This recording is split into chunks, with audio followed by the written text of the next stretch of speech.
The great chamber of the Galactic Council stretched out like a metallic ocean. Thousands of seats rose in perfect circles, each one designed for a different species. Some seats had breathing tubes for aquatic beings.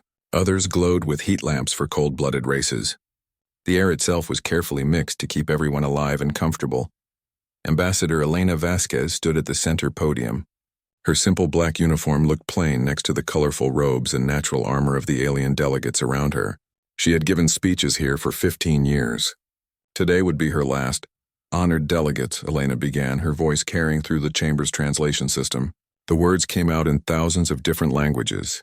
Clicks, whistles, and electromagnetic pulses. I stand before you to deliver humanity's final message to this council.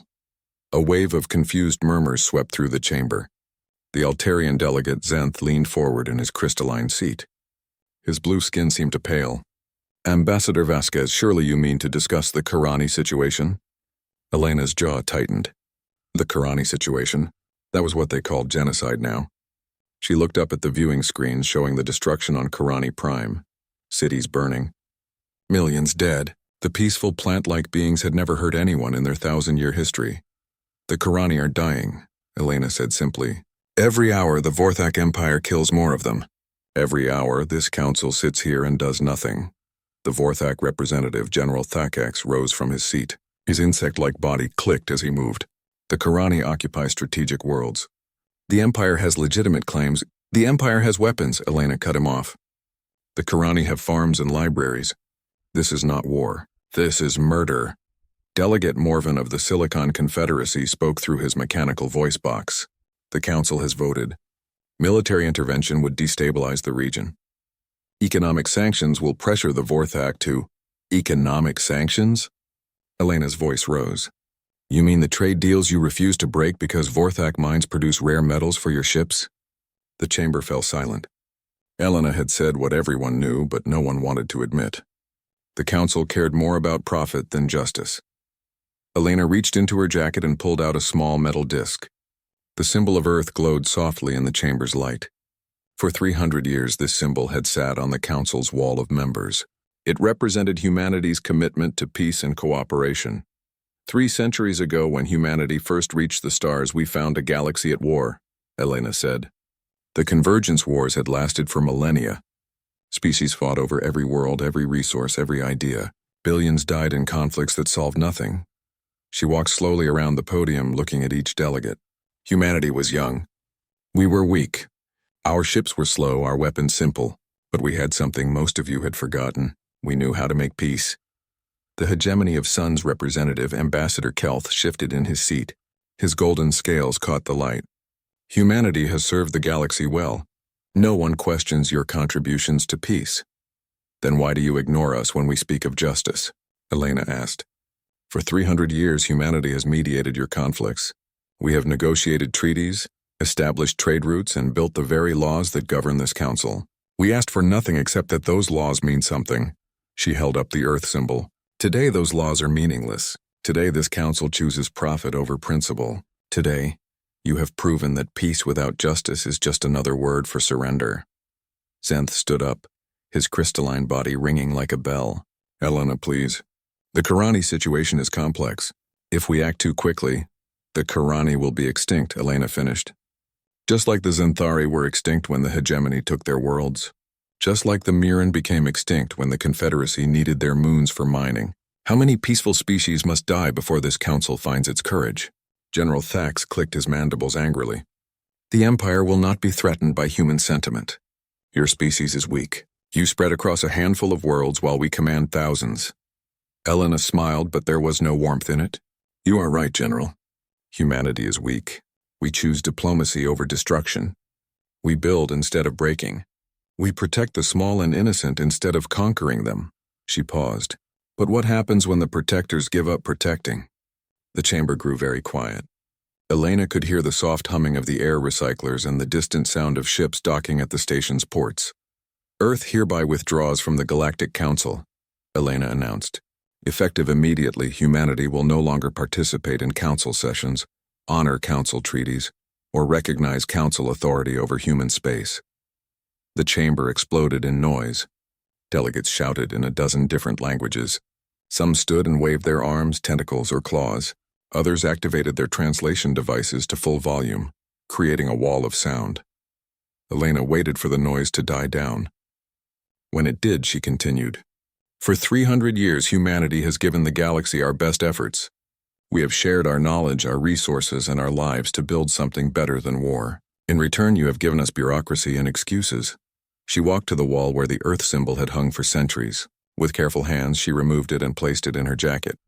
"Humanity will no longer serve as the galaxy's conscience," she said. "We will no longer waste our time trying to convince you to do what is right. We will no longer pretend that words matter when actions speak louder." Ambassador Kelth stood again.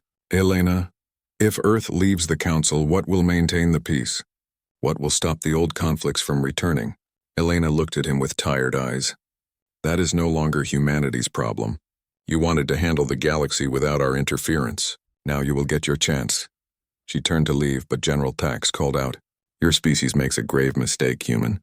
Without the Council's protection, Earth and its colonies are vulnerable. Perhaps the Empire will pay them a visit." Elena stopped walking. For a moment, the chamber was completely silent. When she turned around, her expression had changed. The diplomatic mask was gone. What remained was something older and more dangerous. "General Thax," she said quietly, "humanity has been the galaxy's peacekeeper for 3 centuries. We have forgotten much in that time. We have forgotten the feel of war. We have forgotten the taste of victory. We have forgotten why our ancestors climbed out of caves and reached for the stars." She smiled, and several delegates suddenly felt cold. "Perhaps it is time for us to remember." Elena walked out of the chamber without looking back. Her footsteps echoed in the sudden silence. Behind her, thousands of delegates sat in their carefully designed seats, breathing their carefully mixed air, and realizing that something fundamental had just changed. The galaxy's most patient species had just run out of patience. The galaxy's most peaceful species had just chosen a different path. And in the silence that followed Elena's departure, many delegates began to wonder if they had just made the worst mistake in galactic history. On the viewing screens, Karani Prime continued to burn. But for the first time in 300 years, no human voice called for justice. No human diplomat demanded action. No human peacekeeper stood between the strong and the weak. The galaxy was finally free of human interference. Soon it would learn what that freedom actually cost. 3 weeks after Elena Vasquez walked out of the council chamber, the galaxy began to crack. It started small, a trade dispute between the hegemony of suns and the Silicon Confederacy over shipping rights through the Vega system. Without human mediators to find a compromise, both sides simply stopped talking.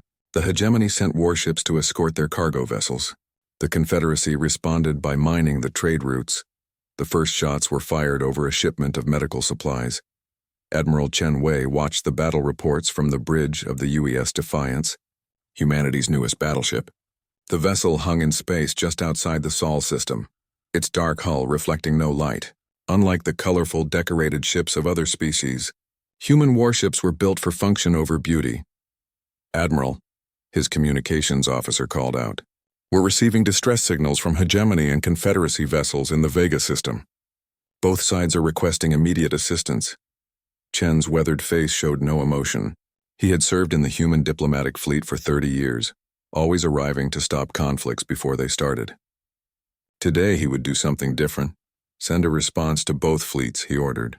"Tell them that human space is now closed to all council vessels. They are no longer our concern." The communications officer hesitated. "Sir, there are civilian ships caught in the crossfire. Families with children, not our concern," Chen repeated, though his voice was heavy. "We offered the galaxy peace through diplomacy. They chose war through politics. Let them live with that choice." On his screens, Chen could see the battle spreading. More ships arrived from both sides. The fighting moved from the trade routes to the outer planets of the Vega system. Civilian stations sent out desperate calls for evacuation. For 300 years, human ships would have already been there. Human negotiators would have created safe zones for civilians. Human engineers would have repaired damaged stations. Human doctors would have treated the wounded. Not anymore. The conflict in Vega was just the beginning. Within days, old grievances erupted across the galaxy. The Altarian Republic accused the Centauri Alliance of stealing water rights on frontier worlds. Without human arbitrators, both sides mobilized their fleets. The Outer Rim Collective, a group of mining colonies that had relied on human protection, found themselves under attack by pirate fleets. The pirates had been kept in check for generations by the threat of human intervention. Now, with that threat gone, they grew bold. Dr. Sarah Kim stood in Earth's Strategic Command Center, watching holographic displays show the spreading chaos. Red lights marked active conflicts. Yellow lights showed building tensions. The galaxy that had been mostly green just a month ago was now a sea of warning colors. "The Council is calling for emergency sessions," reported General Martinez, Earth's military commander. "They want to discuss immediate peacekeeping measures." Sarah almost laughed. "Without us, they have no peacekeeping measures. The Vorthak Empire has the strongest military, but they're busy exterminating the Karani. The Hegemony and Confederacy are fighting each other. The Altarians are too far away to police the entire galaxy." "What about the other species?" Martinez asked. "The Zentorians have a decent fleet. The Zentorians are traders, not soldiers," Sarah replied. "They make money from stable trade routes. War is bad for business, but they can't stop it by themselves." She pointed to a cluster of red lights near the galactic core. "Look at the spiral arm conflicts. Without human diplomatic stations, there's no neutral ground for negotiations. Both sides just keep escalating because they have nowhere else to go." Martinez studied the displays. "The council members are starting to panic. Ambassador Zenth has sent 12 messages asking for a meeting with our diplomatic corps."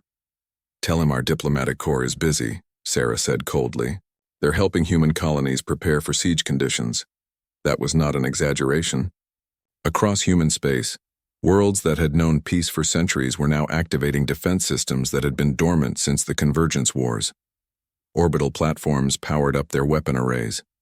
Planetary shields hummed to life for the first time in generations. On Mars, the old weapons factories were reopening.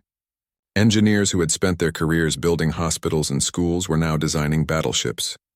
The irony was not lost on anyone. Humanity's greatest period of military buildup was happening because they had chosen peace. The asteroid belt around Sol became a massive construction zone. Robot miners that had once harvested ice and metals for trade now gathered materials for war. The shipyards of Titan, which had built exploration vessels and research stations, retooled to produce destroyers and carriers. Chen received reports from human colonies throughout their territory. Each world was following the same pattern, activating defenses, stockpiling supplies, and preparing for isolation. The galaxy had taken human protection for granted for so long that most species had forgotten humans could protect themselves too.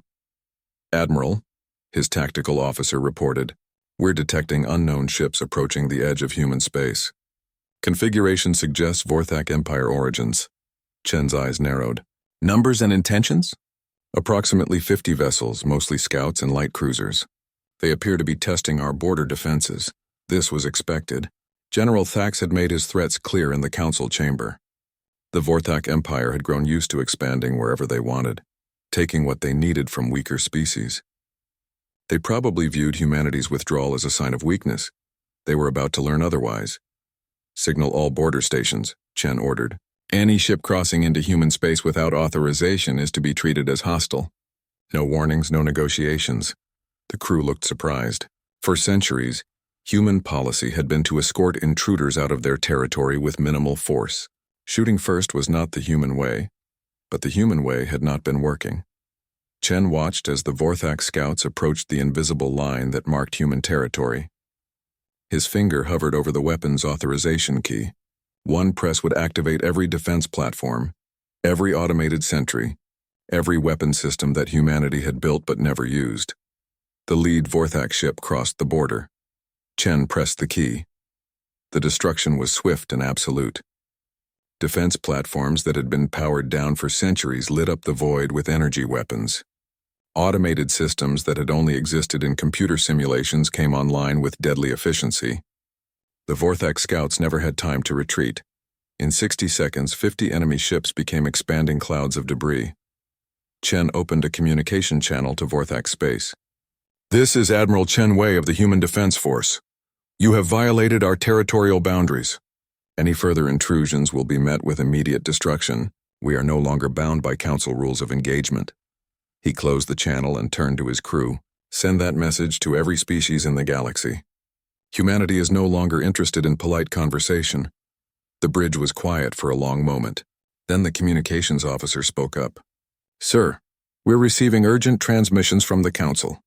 They're demanding an explanation for our aggressive actions against Vorthak vessels. Chen smiled for the first time in weeks. Tell the Council that the Vorthak ship suffered an unfortunate accident. Space can be very dangerous when you don't have friends to help you. Across the galaxy, the news spread quickly. Humanity had destroyed an entire Vorthak scouting fleet without warning. Species that had viewed humans as weak peacekeepers began to reassess their opinions. The galaxy was learning that there was a difference between choosing peace and being unable to fight. On Earth, President Harper received reports from every human world. The defenses were ready. The fleets were armed. The people were united in their anger at a galaxy that had ignored justice for too long. Madam President, her aide reported, the Council is requesting immediate peace talks. They want to discuss humanity's return to the organization. Harper looked out at the lights of Geneva, where the old United Nations building stood as a monument to humanity's first attempts at galactic cooperation. Tell them we're busy. Tell them we're learning to speak a new language. What language is that, ma'am? Harper's reflection smiled back from the window. The only language the galaxy seems to understand. The orbital defense platforms around Earth hummed with power for the first time in 300 years. Each platform was the size of a small city, bristling with weapons that most species had forgotten humans possessed. They had been built during the early days of human expansion, when the galaxy was still a dangerous place and humanity was still learning to survive among the stars. Dr. Sarah Kim stood in the observation deck of Platform 7, watching construction crews install new weapon systems. The irony was not lost on her. These were upgrades based on technology humanity had developed through peaceful cooperation with other species. Crystalline energy focusing arrays learned from the Altarians. Quantum targeting computers adapted from Silicon Confederacy designs. Plasma conduits improved with hegemony metallurgy. All gifts from allies who now feared what humanity might do with them. Dr. Kim, called Engineer Petrov, his voice echoing in the vast space. The new defensive grid is 40% complete. At current pace, we'll have full coverage of human space within 6 months. Sarah nodded, still looking out at the stars. 6 months ago, human space had been defended by diplomacy and the goodwill of neighbors. Today, it was becoming the most heavily fortified region in the galaxy. What about the shipyards? She asked. Titan and Europa are working around the clock. We've completed 12 new battleships this month alone. The crews are having trouble keeping up with production. Sarah pulled up a holographic display showing human military strength. The numbers would have been impossible just 2 months ago. Humanity had gone from having the smallest military in the Council to building one of the largest fleets in the galaxy.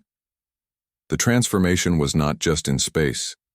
On every human world, old military installations were being restored. Academies that had taught diplomatic theory were now offering courses in strategic warfare. Research stations that had focused on xenobiology and cultural exchange were analyzing alien military weaknesses. Sarah's own career was a perfect example. 6 months ago, she'd been studying peaceful cooperation between species. Now she was Earth's chief xenomilitary analyst, responsible for understanding how to fight every alien race humanity had once called friend. Her computer chimed with an incoming message. The sender was Dr. Quiche, her former research partner from the Altarian Republic. They had worked together for 10 years, studying how different species could share resources without conflict. Sarah, the message began, I hope this transmission reaches you safely. The situation here is becoming desperate. The war with the Centauri Alliance has spread to civilian worlds. Refugee camps are overflowing. The Council is paralyzed without human mediation. Sarah's jaw tightened. She had helped design the very refugee protocols that the Altarians were now struggling to implement.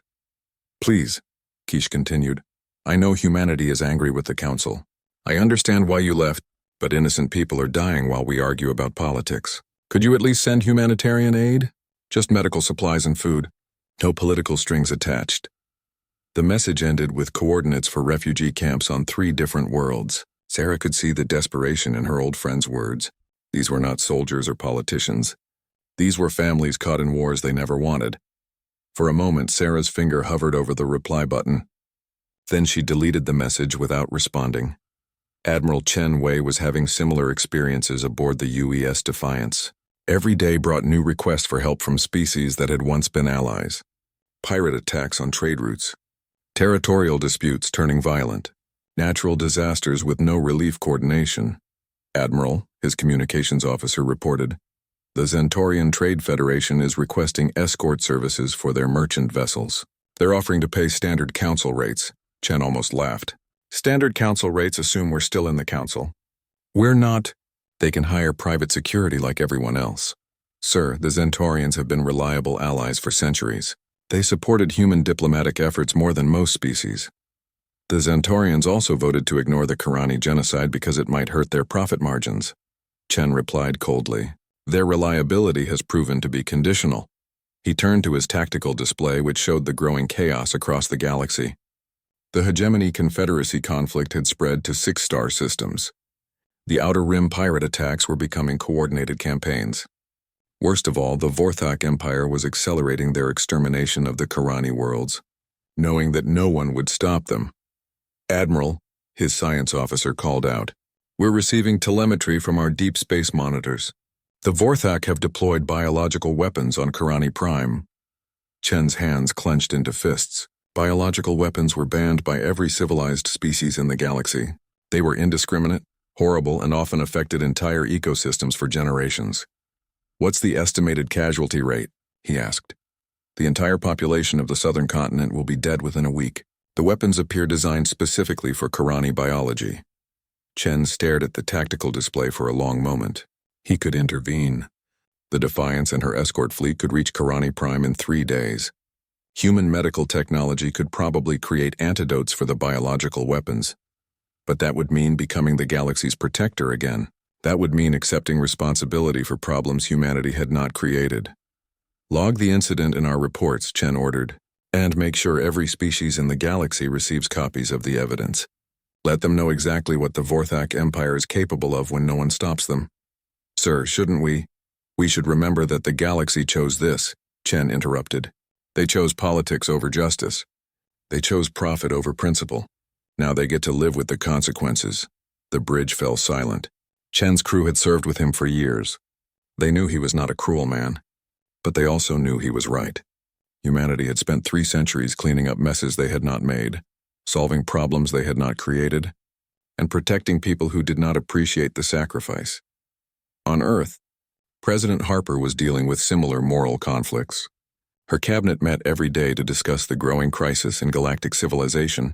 Intelligence reports showed escalating conflicts, collapsing trade networks, and millions of refugees with nowhere to go.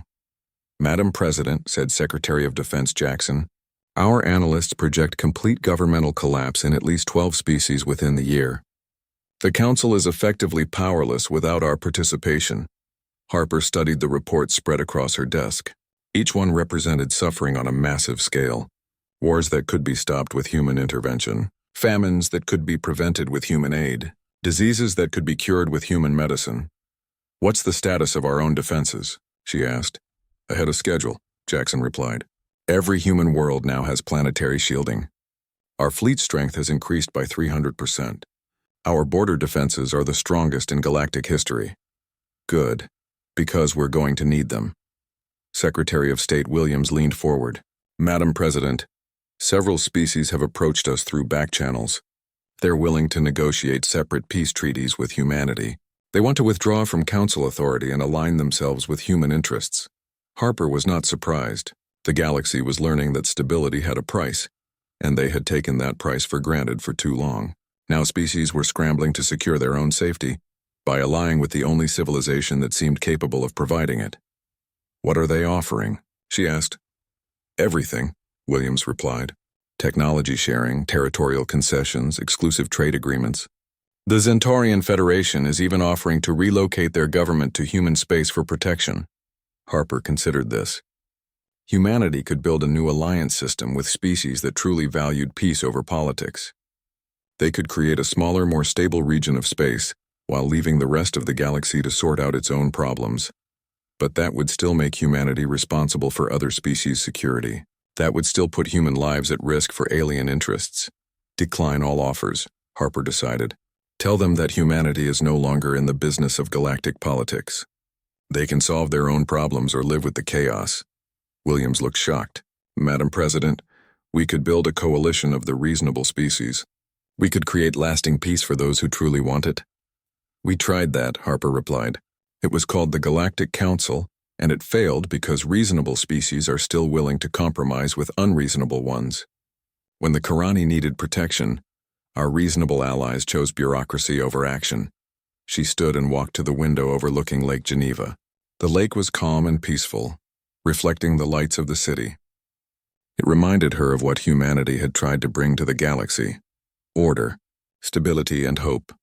Secretary Williams, she said without turning around, how many human lives were lost in peacekeeping operations over the past century? Williams consulted her tablet.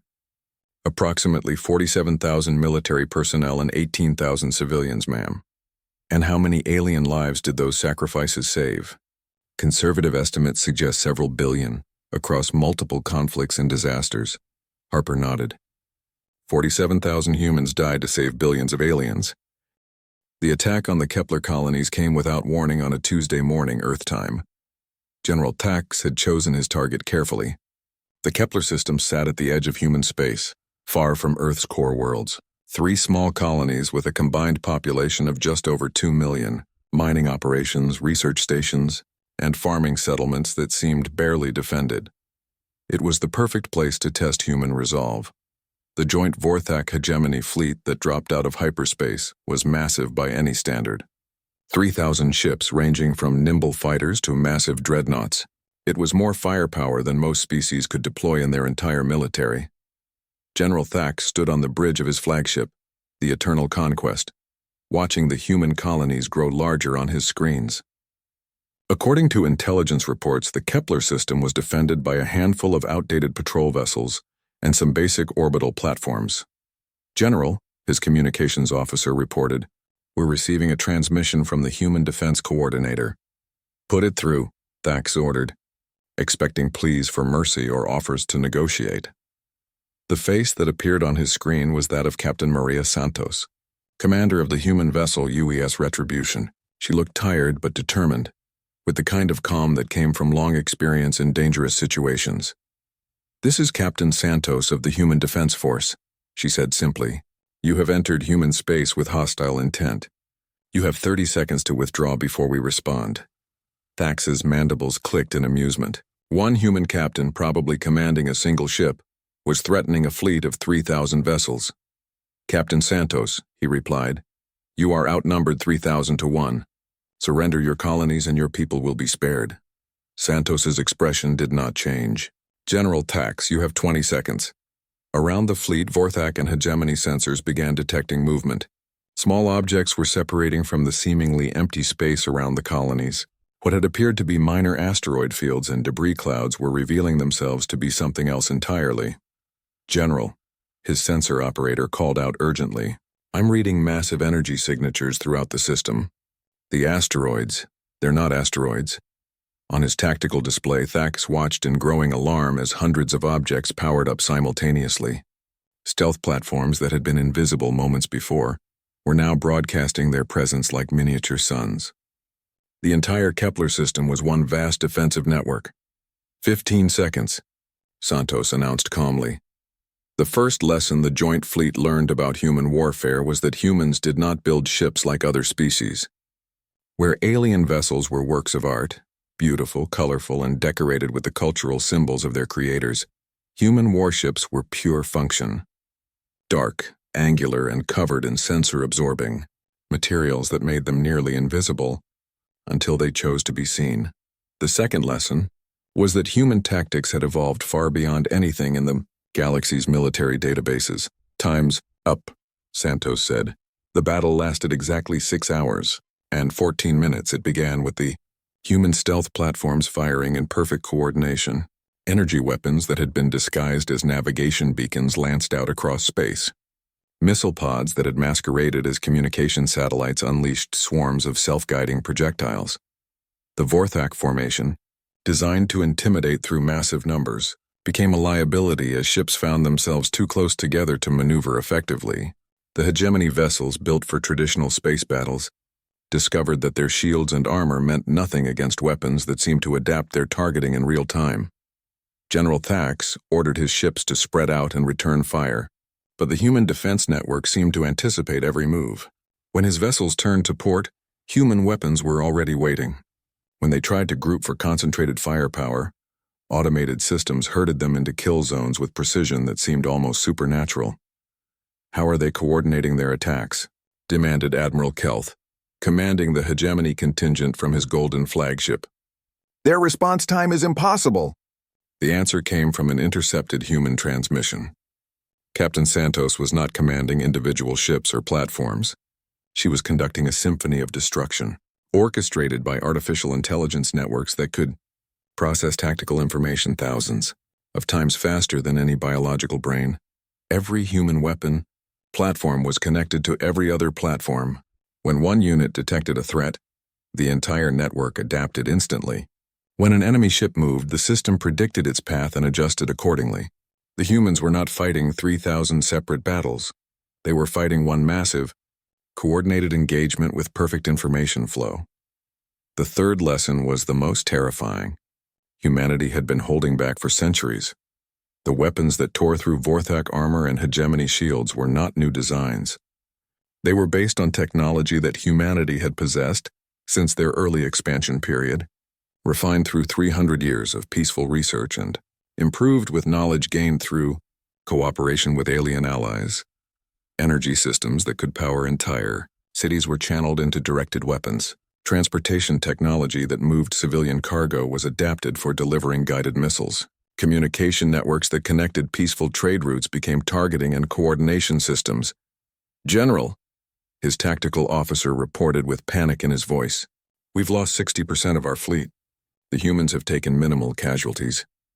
Thax looked at his tactical display in disbelief. The massive fleet that had seemed so overwhelming just hours ago was being systematically dismantled. Human losses stood at exactly 0. "Impossible," he whispered. "Where are their ships? What are we fighting?" The answer was everywhere and nowhere. The humans had turned the entire Kepler system into a weapon. Every asteroid had hidden sensors and weapons. Every piece of space debris could potentially be a camouflaged missile platform. The very space between the planets had become hostile to intruders. Admiral Kelth's voice crackled over the communication system. "General, we must retreat. My ships are being destroyed faster than we can target their attackers." "No," Thax roared. "We came here to prove human weakness. We will not be defeated by—" His words were cut off as the Eternal Conquest shuddered under direct hits from weapons he could not even see. The ship's mighty armor, designed to withstand anything in the galactic arsenal, was failing under sustained fire from energy projectors that seemed to appear and disappear at will. Captain Santos's voice came over the communication system one final time. "General Thax, you are broadcasting this engagement across all galactic frequencies. Good. Let everyone see what happens when they test human resolve." Thax suddenly realized what was happening. The humans were not just defending their colonies, they were sending a message to the entire galaxy. Every species would see this battle. Every government would analyze the tactics. Every military commander would understand what they were truly facing. "This is impossible," he said again, but with growing understanding. "Your species are pacifists. You avoid conflict.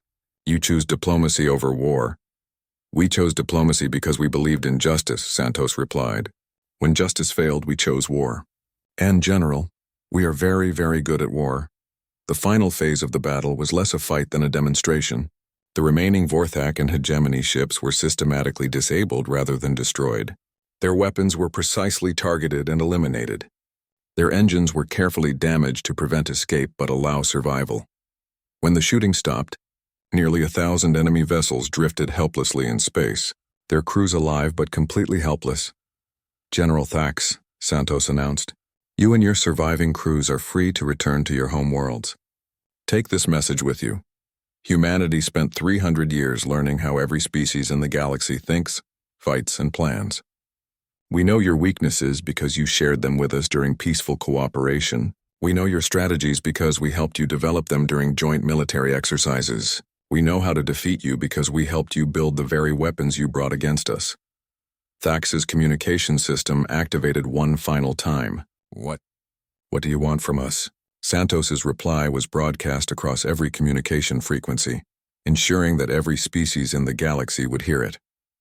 We want you to leave us alone. We want you to stop asking for our help. We want you to solve your own problems and live with your own choices. Most importantly, we want you to remember that humanity's greatest strength was never our weapons or our ships. It was our restraint. The transmission ended, leaving Thax and his surviving crews to limp home with the knowledge that they had just witnessed something unprecedented. A peaceful species choosing violence, and proving they were better at it than anyone else in the galaxy. News of the Kepler defense spread across known space within hours. Military analysts studied the battle recordings with growing alarm. The humans had not just won, they had dominated completely using tactics and technology that seemed impossible. But the most disturbing aspect was not the human victory. It was the realization that humanity had possessed this capability all along. For 300 years they had chosen peace not from weakness but from strength so overwhelming that violence seemed unnecessary. Now that choice had changed. The desperate delegation arrived at Earth 6 months after the Battle of Kepler, traveling in ships flying flags of truce and surrender. Ambassador Zenth of the Altarian Republic led the group, his crystalline body showing stress fractures that had not been there during their last meeting. Behind him came representatives from a dozen species, each looking more desperate than the last. The proud hegemony delegate kept his golden scales polished, but his hands shook. The Silicon Confederacy representative's mechanical voice box crackled with static from poor maintenance. They were the survivors of a galaxy in collapse. Earth looked different than they remembered. The blue world that had once welcomed visitors from across the stars was now surrounded by orbital defense platforms that hummed with barely contained energy. Ships that approached without proper authorization found themselves escorted by vessels that seemed to appear from nowhere. The delegation's transport was met at the edge of the Sol system by Admiral Chen Wei himself, aboard the UES Defiance. The same ship that had once patrolled trade routes to ensure peaceful commerce now bristled with weapons that could destroy small moons. Delegation from the Galactic Council. Chen's voice came over their communication system. You are granted safe passage to Earth. Any deviation from your assigned course will be considered hostile action. Ambassador Zenth activated his response channel. Admiral Chen, this is Zenth. We've known each other for 20 years. Surely we can speak as old friends. There was a long pause before Chen replied. Ambassador, I no longer have friends outside human space. I have allies, enemies, and neutrals. Your current status depends entirely on what you say in the next few hours. The delegation was escorted through Sol system in silence. They passed Mars, where orbital shipyards worked around the clock-building vessels of war. They flew by the asteroid belt, where mining operations had been converted to weapons manufacturing. They saw Jupiter's moons bristling with defensive installations that dwarfed anything in Council records. Earth itself was almost unrecognizable. The peaceful blue world was now protected by energy shields that bent light around them, like atmospheric mirages. Cities that had once sprawled across continents were now organized into defensive zones with clear fields of fire between them. They landed at Geneva, where the old United Nations building had been restored to its former glory. But unlike the warm diplomatic center it had once been, the building now felt like a fortress. Security was tight, weapons were visible, and every human they met looked at them with barely concealed hostility. Chancellor Elizabeth Harper met them in the same chamber where humanity had first joined the galactic community 3 centuries before. But the room had changed. Where once there had been flags and symbols representing friendship with dozens of species, now there were memorial walls listing the names of humans who had died serving galactic peace. At the center of the room sat a single chair, empty, representing the Karani species that no longer existed. Honored delegates, Harper began, her voice formal and cold. You have requested this meeting to discuss humanity's return to the Galactic Council. Before we begin, I want you to understand exactly what your council has accomplished in our absence. Holographic displays activated around the room, showing the state of galactic civilization. The Hegemony Confederacy War had consumed 16 star systems. Pirate fleets controlled most outer rim trade routes, Refugee camps housed millions of displaced beings with no hope of return to their homes. The Vorthak Empire, Harper continued, has completed their extermination of the Karani people. 8 billion sentient beings are dead because your council chose politics over protection. Xanth stood, his crystalline form ringing softly. Chancellor Harper Elizabeth, I know humanity is angry. We all are. But without human guidance, the galaxy is tearing itself apart. Billions more will die if this chaos continues. Harper's expression did not change. Ambassador Xanth, humanity guided the galaxy for 300 years. We prevented wars, mediated disputes, and protected the innocent. In return, when we asked you to protect 8 billion peaceful beings, you chose to protect your trade agreements instead. The situation was complex, protested the hegemony representative. Economic stability affects everyone. You had to consider profit margins, Harper interrupted. While people died, you calculated shipping costs. She walked to the empty chair representing the Karani. This chair will remain empty forever, because your council decided that convenience was more important than justice. Every time you meet, you will look at this chair and remember what your choices cost. The delegation shifted uncomfortably. The Silicon Confederacy representative spoke through his crackling voice box. Chancellor, the past cannot be changed, but the future still can be. We offer humanity full leadership of the Council, complete authority over galactic policy. You could reshape civilization according to human values. Harper almost smiled. You offer us leadership over a burning galaxy. You want us to clean up the mess you made after rejecting our attempts to prevent it? Xanth leaned forward desperately. Elizabeth, humanity has always been the galaxy's moral center. Without you, we've lost our way. You need someone to solve your problems, Harper finished. You need someone to make the hard choices you're afraid to make. You need someone to take responsibility while you reap the benefits. She activated another holographic display, this one showing human space. Unlike the chaos consuming the rest of the galaxy, human territory was an island of stability.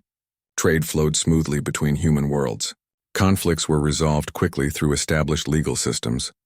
Peace was maintained through strength rather than negotiation. Ambassador Xanth, Harper said, let me tell you what humanity learned during our time away from galactic politics. We learned that peace without justice is meaningless. We learned that diplomacy without strength is worthless. Most importantly, we learned that some species will only respect power. The Xantorian delegate spoke for the first time. Chancellor, surely you don't intend to abandon the galaxy permanently? Humanity has always stood for cooperation and unity. Humanity stands for justice, Harper corrected. For 3 centuries, we tried to build that justice through cooperation. The galaxy rejected that approach. Now we will try a different method. She pressed a control and the room's displays showed human military strength. Fleets that had grown from nothing to overwhelming force in just months. Defense networks that could protect entire sectors of space. Weapons that could eliminate threats before they fully materialized. The Galactic Council is hereby dissolved, Harper announced. Effective immediately, humanity recognizes no authority over human space except human authority. The delegation erupted in protests and desperate pleas, but Harper raised her hand for silence. However, she continued, humanity is willing to establish a new organization. We will call it the Galactic Protection Authority. Membership will be voluntary, but it will operate under human command with human values. Xanth looked confused. What would be the difference? Harper's smile was cold and final. The difference, Ambassador, is that the old council required consensus to act. The new authority will require consensus to prevent action. When we determine that justice demands intervention, we will intervene. Member species may object, but they cannot stop us. And if we refuse to join? Asked the hegemony representative. Then you continue dealing with your problems alone, Harper replied. But understand this. The authority will protect its members from all threats, including threats from non-member species. If you attack our allies, you attack us. If you threaten peace, we will end that threat permanently.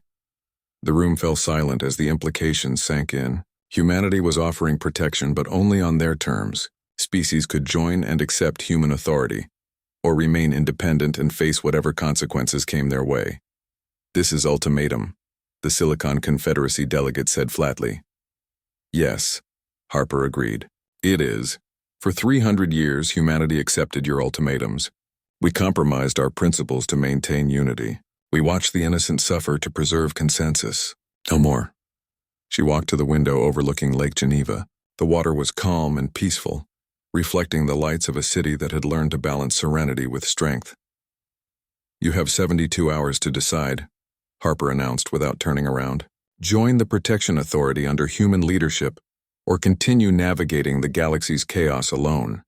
Choose wisely, because this offer will not be repeated. Ambassador Zenth stood, his crystalline body resonating with stress. Elizabeth, what happened to the humans who believed in mercy and forgiveness? Harper finally turned back to face them, and for a moment her expression softened with something that might have been sadness. They died with the Karani, she said quietly. What you see now is what you created when you chose politics over principle. We are still human, but we are no longer naive. The delegation filed out in silence, carrying humanity's ultimatum back to their broken governments. Some would accept the new terms. Others would try to maintain independence until their next crisis overwhelmed them. But all of them understood that the galaxy had fundamentally changed.